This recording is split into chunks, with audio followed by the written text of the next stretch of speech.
Chapter 6. A Magnetic Chorale. As we walked along, my attention was attracted by the chiming of a peal of bells in the distance, and simultaneously an irresistible fascination seized upon me, momentarily increasing, until at length I felt as if I was being impelled forward by some invisible but tangible influence to accept the invitation those rhythmic tongues were issuing far and wide. What that influence was, or how it obtained such a mastery over me, I could not tell. And even now, with my more extended experience of this life, I am unable to explain. The sensation produced was novel, entrancing, and indescribable. Its operation seemed to permeate my whole being, and to exert itself equally from within as without. Neither was it due entirely to my recent arrival, for I perceived that it had the same effect upon my guide as upon myself. By some unaccountable process, I translated the voice of those bells into an appeal for help and assistance, which I alone had the power to render, and though I had no inclination to hasten in obedience to the call, I was certain that it would not be right to delay. But why should it be me? Was a question that I put to myself again and again. I was entirely ignorant of everything surrounding me. Why was not the summons to many others walking in the same direction, gathering, as it were, from every visible point of the compass? And as I thus queried, I scanned the faces of those nearest to me, and became convinced that they too were moving under the impulse of that same mysterious power. This discovery served to further increase my interest and excite my imagination as to what the result and explanation would be. My companion saw, and no doubt fully understood, the perplexity I was enduring. But when I turned and would have sought the interpretation, he merely smiled, and my tongue was silent. So we went forward in obedience to the one impulse attracting us both by its strange magnetic power. Presently, another source of gratification was afforded me. As through the trees, I began to catch in the distance broken glimpses of a stately pile of buildings which we were steadily approaching. Hitherto, I had only seen such as I looked across that boundless landscape under the direction of Ismos. But now it was evident that I was to have the opportunity of inspecting one of the homes of paradise at close quarters. With this, a pleasing spasm of excitement seized me as I involuntarily asked myself, will this be my home? A question I at the same time answered in the negative, but how, I know not, unless it was by the power of revelation, which is so natural and yet so infallibly a part of our personality in this life. Therefore, I ceased to speculate on the ownership of the home and prepared to examine its character as soon as circumstances would allow my doing so. Immediately we reached the open plain, the center and crown of which it occupied. I intuitively knew that I was looking upon the home of rest, or sanatorium, in the grounds of which I had enjoyed my refreshing and rejuvenating sleep. As the physiognomy of a man affords a certain index to his character and disposition, so the contour of this home declared at once its nature and purpose. At a glance I saw it was a citadel of repose, a fortress of rest, an ambuscade of joy to every soul that came that way, stately and grand in its unassuming magnificence, as if its foundations were laid deep down within the eternal calm of God's omnipotence, pure and unsullied in its fabric as the infinite and changeless love of its divine designer, every stone and feature apparently throbbing with the spirit of mercy and forgiveness which hovered around. I felt as I gazed upon it that I in some manner had solved the mystery of that profound attraction by which I had been drawn towards such a desirable center.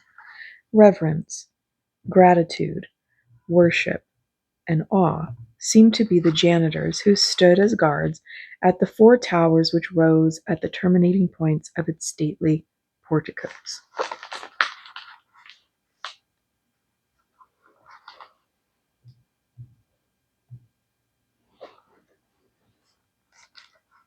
So much of the building, as was visible from where we stood,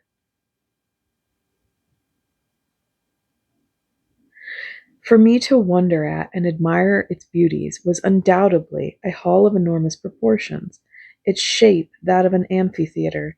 Three sides were flanked by spacious piazzas of equal length, three carrying out the design to a perfect square, the corners being occupied by four towers which served the purpose of entrances to the hall. The style of architecture was composite. The columns supporting the roof of the porticos were Corinthian, their material more resembling ivory than marble. The plinths upon which they rested were of pinkish alabaster, and massive enough to form the cornerstones of pyramids, but whereas the Egyptians would have left a sphinx-like blank upon their faces, these were paneled with exquisite bas-reliefs, such as the Grecians loved to carve. The pediments were used as galleries for the groups of statuary, in the contemplation of which the convalescent inmates of that home might learn progressive lessons of the life to which they had been called. In that self-illuminated atmosphere which offered no facility for the birth of shadows, from the distance at which I stood, dang it, the walls of the hall appeared to be built of stone, of a delicate and variable shade of green. I afterwards discovered that this effect was produced by a magnificent screen of elaborately carved and perforated marble, draped around the hall in folds as exquisite and soft as lace, through which the foliage the foliage of a noble vine was visible.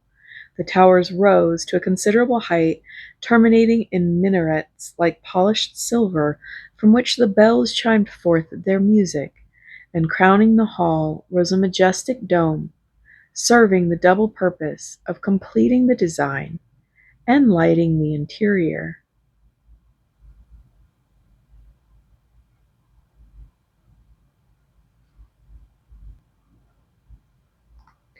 The wonderful oppositeness of every feature of the scene to each other was again impressed upon me, art and nature being blended in such a manner as to enrich the harmony. That garden like plain, so artistically dotted with flowers and shrubs, would have been half voided of its beauty had that noble structure not been there. And as for the hall, it needed that flower bejeweled mantle of a lawn as a fit setting whereon to display its matchless perfection. Blended together, the beauties of each were emphasized, while the movements of the multitude kept the balance of the harmony swinging.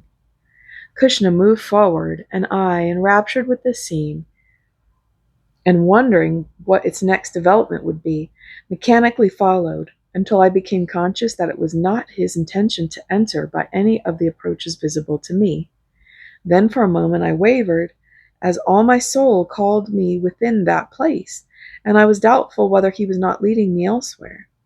In an instant he divined my difficulty and appeared to me by no means displeased thereat, but assuring me he was about to enter, led me to the main portion of the building, before hidden from my sight, and which formed the temporary abode of those who tarried at this home for rest and recuperation. At that moment the bells ceased to ring, and I was glad when, without attempting to show me the numerous apartments opening on every hand, he motioned me to follow him along a corridor which led in the direction of the hall. At the end, drawing aside a richly embroidered curtain, he ushered me at once into what I may legitimately call the arena. Shall I describe the scene which met my sight? It was a mountain of faces on every side, and over and around us an atmosphere of unbroken peace. I was conscious that I had reached a goal. A period of uncertainty lay behind me. For the time I felt satisfied and drew a deep breath of relief at having accomplished something, I knew not what, but my heart was glad. The flower-carpeted floor of that spacious arena contained a number of lounges composed of various aromatic mosses, soft as air, each one designed to produce its own peculiar effect magnetically. Kushna drew my attention to the different odors they exhaled, and invited me to throw myself upon them, to test their comfort, and as I complied, briefly explained that magnetism is the strength and nourishment of the spiritual body. Then he led me to a vacant seat and left me in charge of a friend who he said would interpret the chorale to me. Rapidly, that spacious auditorium was filling up its seats. Tier after tier, rising one above another, contributed to that sea of faces, upon every one of which happiness had set her name in living characters. From each of the four entrances, a steady stream poured in until the hall was full, ceasing when just one seat remained for the last who entered. The dresses worn were of many colors, but only of the lighter shades, all serving to make the groupings as picturesque as they were varied. The lower seats were filled by children wearing robes of spotless white or tints of the most imaginable delicacy, some of the wearers being of such tender age as to make me wonder how they were kept in the quiet order which everywhere prevailed. Behind these, thousands of youths and maidens were arranged, according to some method I did not understand. Above these, again, were women in greater proportion still, and finally, rank after rank of men in the outer edge of that wide circle. Every nation upon earth had its legitimate representation in that throng, and all were so disposed that each complexion added its own influence to the balance of the picture. But the most pleasing thought of all was that every voice would say, "Our Father," to the same God, and feel at heart that they were members of one family. The Jew was not conscious of election. The Gentile had lost his hatred. The caste restriction of the Brahmin was broken down. The hand of the Arab was no more against his fellow. The Hindu woman had doffed her veil. The Mohammedan had lost his bigotry. Greek and Roman thought not of deadly feuds. The hand of the Zulu held no assegai. Assegai? The Indian had no tomahawk, while the Christian had sheathed his sword. Romanist and Protestant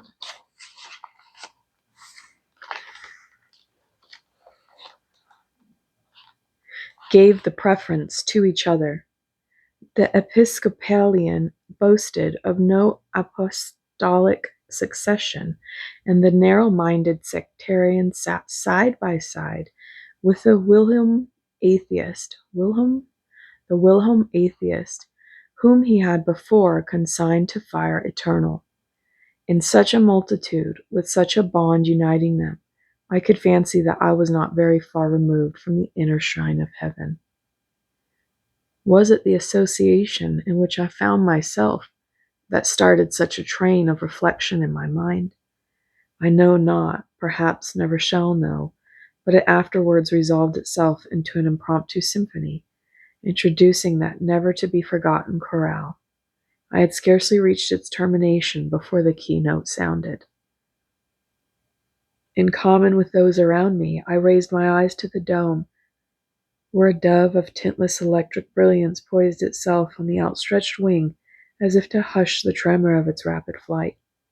In its beak it held something which flashed and blazed with a glory that veiled the luster of its carrier, and added perceptibly to the hollowed light which bathed the hall. With one impulse, but without a sound, those thousands rose and bowed their heads in reverent adoration, and when the silence had been hushed into an awful calm, the quickened sense of the soul could almost hear fluttered that jewel fluttered on the air, and like a flash of lightning dying from our sight, the dove had disappeared. Steadily as a bubble on the air becalmed, that brilliant globule floated, gradually falling in the center of that vast concourse of worshippers. Down, slowly down, enlarging as it fell, it gained still greater brilliancy by expansion. I watched it with bated breath, wondering when we should sound the depth of its self-inspiring awe, until at length, bursting with a soft detonating chime, it threw a proportion of its crystal spray on every head within that audience, the which lingered through that service like a jewel sent to flash God's blessing upon his children gathered there.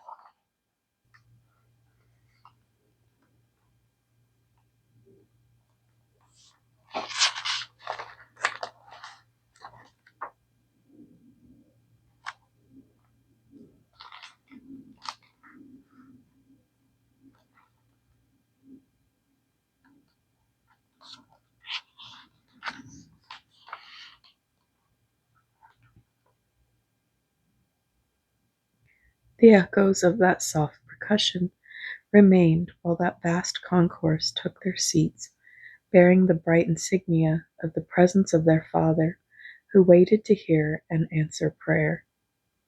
7 bars of silence intervened, and then the opening strains of the first chorus fell upon my ears. The theme commenced with a pianissimo number in unison of male magneticisms, for in all that chorale there was not one articulate sound.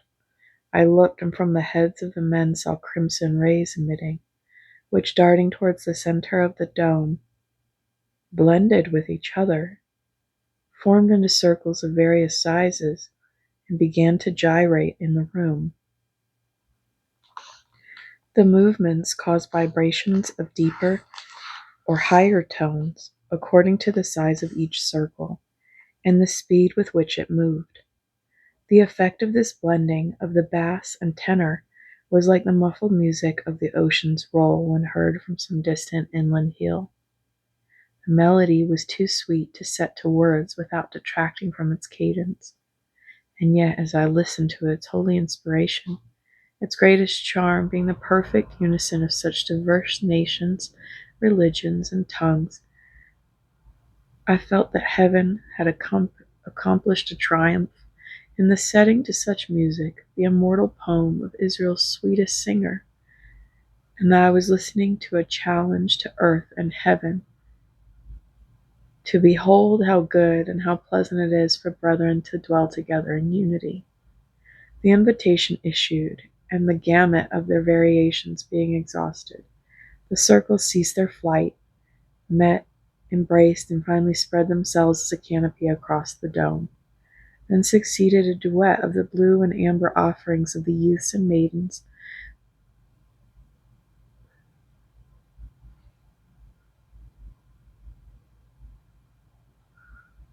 rising in the volume of its gradual crescendo, the sweeps of blue soprano and curves of amber contralto, waking sweet echoes with the declaration, "It is like the precious ointment upon the head that ran down into the beard, even to Aaron's beard that went down to the skirts of his garment." At this point, the women joined their rose-tinted pulse throbs of a second soprano to swell the trio, as the dew of Harmon, as the dew which descended upon the mountains of Zion. Then the full chorus pealed, 1,000 children contributing the brilliance of their untinted music as the canopy of circles reformed and moved to lend their deep foundation to the strain. It sounded like a choir of angels singing, with the voice of far distant thunders and heaven's own bourdon, serving as a double bass to the orchestra of the ocean's roll.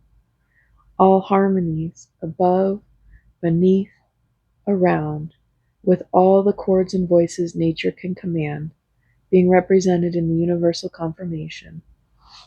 For there the Lord commanded his blessing, even life for evermore.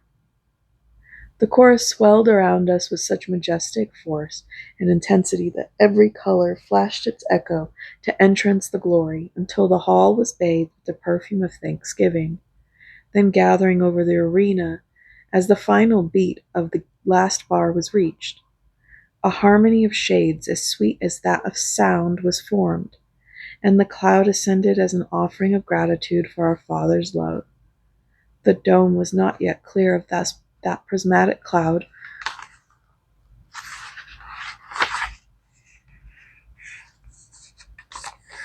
before a chord of even sweeter music fell upon our ears, and I perceived that the jewels on our heads were chiming the acceptance and amen of God. Up to this point, Kushna had assumed the directorship from the center of the arena, being surrounded by a number of young men and women who moved in graceful order with the rhythm of the music, as if engaged in working out some figure in a mystic dance.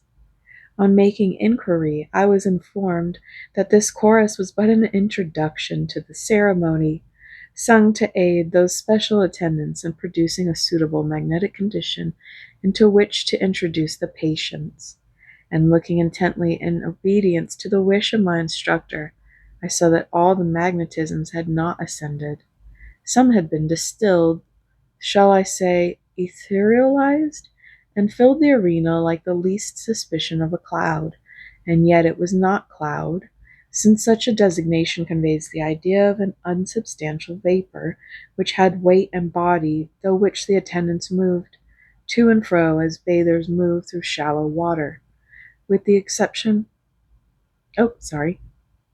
an unsubstantial vapor, which could have been carried hence upon the arms of motion. This had weight and body, through which the attendants moved to and fro, as bathers move through shallow water, with the exception that this scarce visible something seemed to offer no resistance. Here is a metaphor which will convey the idea of what it seemed to be. It was like the spectre of a lake, which in its weightless wanderings had been conjured to pause for a time, that the spirits of some children of morality might bathe therein and wash the last traces of the earth away. My attention was here called to a man who entered the hall from the corridor through which I came. His tall and stalwart form was clothed in a robe of electric gray, over which he wore a flowing mantle of blue, lined with amber, and gorgeously embroidered from his loins downward. His face, complexion, and general bearing reminded one of an Arab sheik, except that haughtiness was here replaced by calm humility. Around his head, waist, wrists, and ankles he wore circlets of some strange amalgam, set with gems that emitted rays of light, thereby forming 6 circles of halo, which invested him with some mysterious power. As he stepped into the arena, a flash of welcome greeted him from that immense assembly. He glanced round the hall, just ready for the baton's wave. Reaching the point where Kushna awaited him, he merely bowed his head, at which the attendants turned and left the hall by the passage at which they had entered. Here I took the opportunity to ask, "Who is this?"